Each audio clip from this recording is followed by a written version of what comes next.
Hi guys, നമുക്കിന്നൊരു വഴുതിരിങ്ങ തോരൻ ഉണ്ടാക്കാം കേട്ടോ. നാടൻ കായ് വഴുതിരിങ്ങ തോരൻ. അതിന് നമ്മൾ ഒരു വഴുതിരിങ്ങ എടുത്ത് നീളത്തിൽ കട്ട് ചെയ്തിട്ടുണ്ട്. ഇനി നമുക്കിതിലേക്ക് കുറച്ച് സവാള ഇട്ട് കൊടുക്കാം. ഒരു സവാള അരിഞ്ഞാണ് അതിട്ട് കൊടുക്കാം. കുറച്ച് മഞ്ഞൾപ്പൊടി ഇട്ട് കൊടുക്കാം.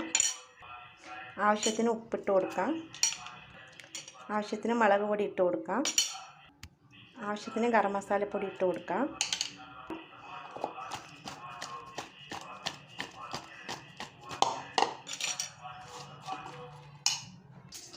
നല്ലപോലെ ഇളക്കി മിക്സ് ചെയ്തെടുത്തിട്ടുണ്ട് കേട്ടോ. ഇനി നമുക്ക് ചട്ടി വെച്ച് കൊടുത്തിട്ടുണ്ട്, എണ്ണ ഒഴിച്ച് കൊടുത്തിട്ടുണ്ട്.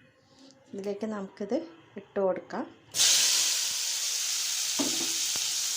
ഇട്ട് കൊടുത്തിട്ട് നല്ല ഒന്ന് ഇളക്കി കൊടുക്കാം. അത് നമ്മൾ വെള്ളം ഒഴിച്ചിട്ടുള്ള യാവിൽ തന്നെ നമുക്കിത് വേവിച്ചെടുക്കണം. ഇനി ഒരു തക്കാളിയും 2 പച്ചമുളക് ഇട്ട് കൊടുക്കാം. എന്നിട്ട് നല്ലൊന്ന് മൂത്ത് വരട്ടെ, നല്ലൊന്ന് ഇളക്കി കൊടുക്കാം. അതിനെല്ലാം വാടി വന്നിട്ടുണ്ട്. വഴുതിരിങ്ങ, തക്കാളി, ഉള്ളി, പച്ചമുളക് എല്ലാം വാടി വന്നിട്ടുണ്ട്. അതിനുശേഷം നമുക്ക് തേങ്ങ ഇട്ട് കൊടുക്കാം കുറച്ച്. എന്നിട്ട് തേങ്ങ ഒന്ന് നല്ല ഇളക്കിയിട്ട് നമുക്ക് മൂടി വെച്ച് വേവിച്ചെടുക്കാം. നമുക്ക് മൂടി വെക്കാമെങ്കിൽ നല്ല ഇളക്കി എല്ലാം മിക്സ് ചെയ്ത് കൊടുത്തിട്ടുണ്ട്. എല്ലാ ആവശ്യത്തിനും ഇട്ടിട്ടുണ്ട്. നിങ്ങൾക്ക് വേണ്ടതെല്ലാം ആവശ്യത്തിന് എടുക്കാം.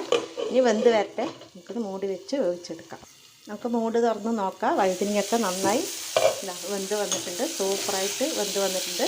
ഇനി നമ്മൾ ഇതിലേക്ക് കുറച്ച് മല്ലിയില, കരുവേപ്പില ഇട്ട് കൊടുക്കാം. എന്നിട്ട് നമുക്കത് ഭക്ഷണത്തിലൂടെ വിളമ്പി കഴിക്കാം. അപ്പോൾ ഇനി അടുത്തൊരു വീഡിയോ ആയിട്ട് വരാം. വീഡിയോ ഇഷ്ടമായാൽ ലൈക്ക് ചെയ്യുക, കമൻറ്റ് ചെയ്യുക. Bye bye.